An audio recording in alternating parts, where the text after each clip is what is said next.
Здравствуйте, в эфире новости, в студии Власий Сергеев. Коротко о главных темах выпуска. В России могут отменить ограничения для лиц, контактировавших с больными коронавирусной инфекцией. Меры социальной поддержки пенсионного фонда проиндексировали на 8,4%. Начало побед. Сегодня в Пекине состоится церемония открытия зимних Олимпийских игр. Правительство не планирует вводить новые ограничения из-за ситуации с коронавирусом. Речь о локдауне не идет. Об этом заявил президент России Владимир Путин. Напротив, с учетом особенностей течения ковида, вызванного омикрон-штаммом, некоторые меры могут быть сняты. Так, ограничения для так называемых контактных лиц в ближайшее время могут отменить. Напомним, в конце января было утверждено постановление Роспотребнадзора, согласно которому срок карантина после контакта с больным коронавирусной инфекцией сократился с 14 до 7 дней. По-моему, совсем недавно Татьяна Алексеевна Голикова, обсуждая этот вопрос с работодателями и с профсоюзами, есть определенные опасения и у работодателей, и у профсоюзов, потому что в одном случае работодатели хотят обеспечить себе наличие рабочих рук, а профсоюзы тоже обеспокоены тем, чтобы люди получали полноценную заработную плату. В общем, общий вывод такой, что даже ограничения для контактных так называемых лиц можно в ближайшее время снимать, имея в виду, чтобы дать возможность людям спокойно продолжать свою трудовую деятельность. Так что, тем более уж никаких локдаунов не намечается. В Якутске врачи приняли свыше 10 тысяч человек за 7 дней работы амбулаторного центра, который открыли на базе спортивного комплекса «Триумф». Он призван разгрузить первичное звено здравоохранения столицы. В центре работают более 170 медиков в 2 смены с 8 утра до 8 вечера. Для удобства и предотвращения скопления граждан продумана и организована маршрутизация. После заполнения документов и прохождения термометрии люди с признаками ОРВИ в порядке электронной очереди направляются на сдачу ИХ-анализов, а затем в зал ожидания. Уже через 15 минут по результатам анализов их принимают соответствующие специалисты. За первую неделю работы в амбулаторный центр неотложной медицинской помощи с признаками ОРВИ подошло на обследование 10,5 тысяч человек. В среднем в день мы обследуем где-то 1500 человек. Это, конечно, значительно снизило нагрузку на амбулаторное звено, хотя идет очень большой рост вызовов по поликлиникам. Если бы не был организован этот центр, просто был бы коллапс. 32% обратившихся – это люди с признаками ковид, которых мы диагностировали.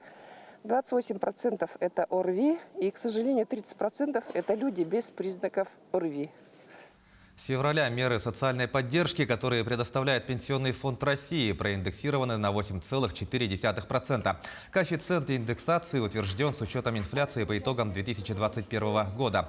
Так, материнский капитал на первого ребенка был увеличен на 40 646 рублей и теперь составляет 524 527 рублей. Также на 8,4% проиндексирована ежемесячная выплата инвалидам-ветеранам, героям Советского Союза и России и другим категориям льготников.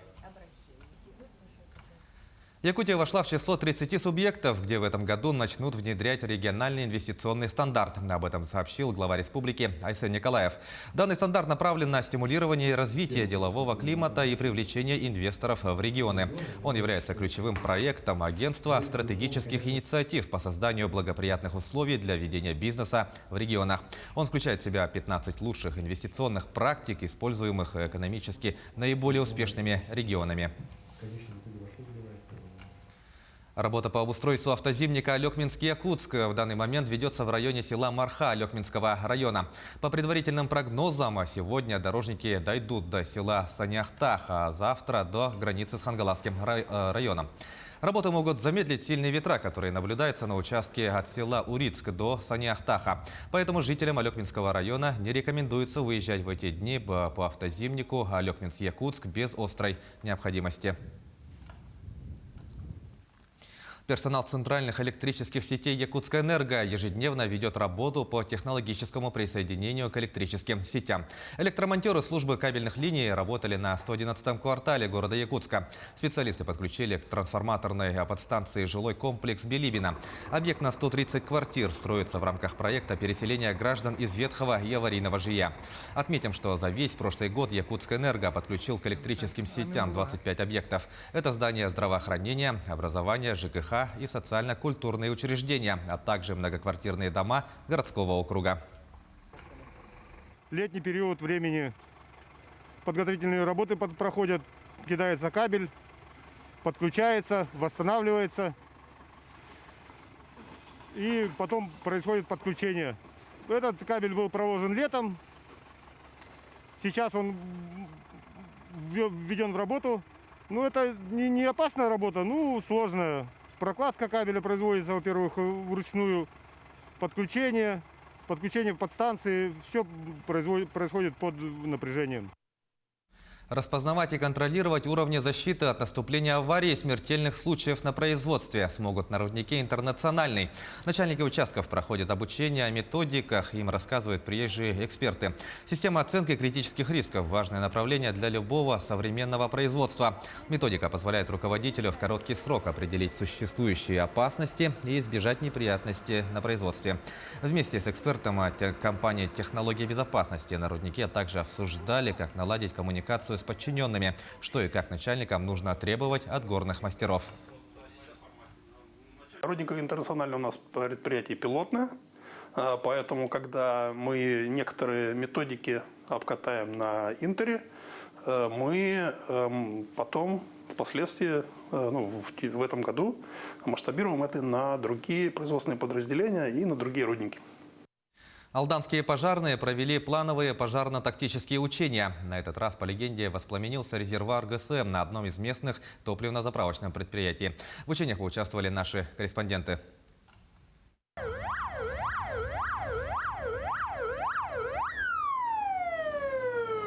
Быстрота реагирования и слаженность действий – вот главные помощники спасателей на пожаре. Четко оценить обстановку и довести до автоматизма действия расчетов позволяют учения, которые практически проводятся раз в месяц. На этот раз задача была непростой. По легенде, горел резервуар с топливом. По замыслу учений произошло разгерметизация и воспламенение второго резервуара со вскрытием и возгоранием. Одинаковых ситуаций не бывает, особенно когда пожару присваивается высшая категория. На учениях отрабатывают сразу несколько версий развития событий, чтобы в реальной ситуации опережать замыслы огня. У каждого пожара свои особенности, и развитие пожара невозможно предугадать. Он может быть очень различный. Как бы не первый год мы проводим такие учения.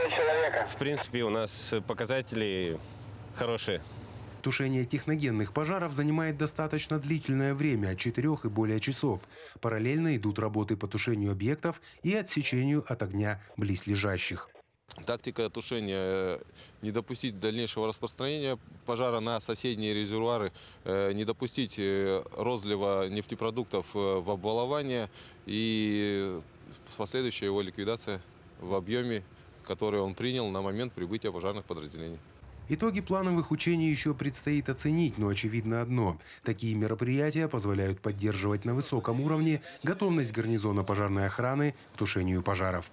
Руслан Павлов, Георгий Баранов, Александр Лукин, Алдан. В Алмаз-Дор-Трансе автобусы и вахтовый автомобиль оборудовали камерами видеонаблюдения. В тестовом режиме проверили систему, учли недостатки. Что представляют из себя камеры с видеонаблюдением, разбиралась наш корреспондент.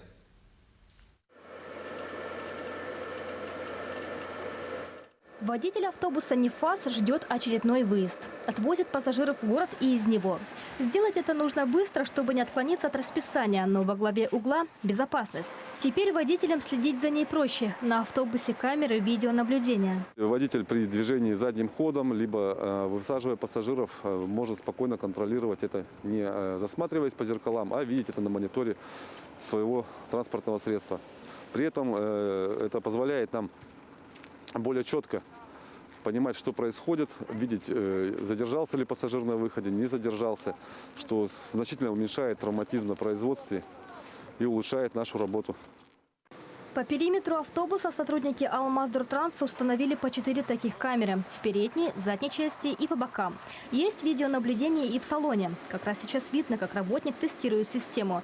Но не только на автобусе установлено видеонаблюдение. Вахтовый автомобиль также оснастили камерами. Удобно, когда заезжаешь, например, в бокс, то видно, что сзади происходит. Уже никого не надо просить, чтобы посмотрели, например. Ну и так. В процессе работы тоже удобно. Включаешь монитор и видно все нормально. Сейчас в Алмаздортрансе видеонаблюдением оснащены 10 единиц техники. 8 из них на автобусах «Лотос», которые «Алроса» привезла в Мирный в конце 2021-го. Здесь система модернизирована, сохраняет видео на жесткий диск. По записям водитель и руководство предприятия могут отследить нештатные ситуации и разобраться в них. Дарья Боискорова, Валентина Фирстова, Александр Еремин. Телеканал «Алмазный край». Юкагирский язык можно будет изучать через мобильное приложение. В Якутии разрабатывают программу «Музыкальный веселый букварь» на юкагирском языке. Как сообщила автор проекта Анастасия Курилова, букварь был задуман еще в 1991 году. Приложение включает в себя 40 стихов из букваря детского писателя Николая Курилова, на которые были наложены мелодии Екатерины Тымкыль, известного носителя языка и культуры тундренных юкагиров. Автор проекта отмечает, что людей, свободно владеющих юкагирским языком, очень мало, и что данное приложение призвано популяризировать этот язык.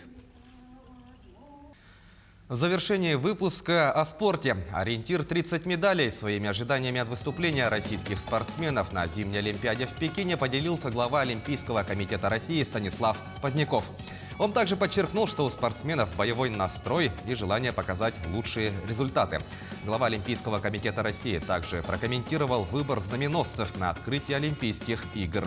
Ими стали конькобежка Ольга Фаткулина и капитан сборной России по хоккею Вадим Шипачев. Поздняков отметил, что они являются одними из самых опытных спортсменов команды, к тому же имеющие олимпийские медали.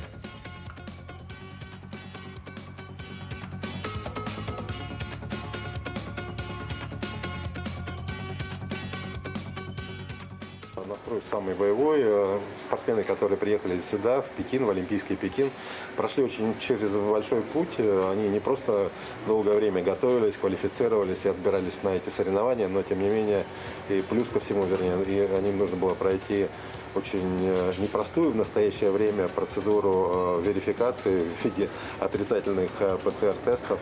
Поэтому, конечно же, те, кто уже сюда попал на территорию олимпийского этого пузыря, безусловно, настроены самым решительным образом бороться за медали, показать свои лучшие спортивные результаты. Ну, а мы всей страной будем поддерживать их в этом. Местом проведения торжественной церемонии открытия Олимпийских игр станет, как и в 2008 году, Пекинский национальный стадион, известный под названием «Птичье гнездо». Но в отличие от летних игр, соревнования здесь проводиться не будут. Постановкой представления, как и 14 лет назад, занимается режиссер Чжан Имоу, чье шоу на сегодняшний день считается одним из лучших. Многие детали открытия традиционно держатся в строжайшем секрете, но известно, что продолжительность действия составит около 100 минут.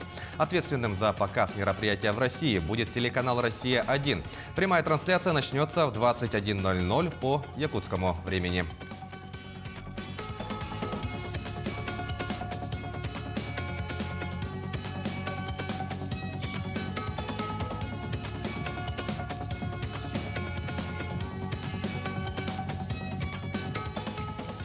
Таковы главные новости к этому часу. Больше информации вы сможете найти на нашем официальном сайте, а также в социальных сетях. Оставайтесь с нами.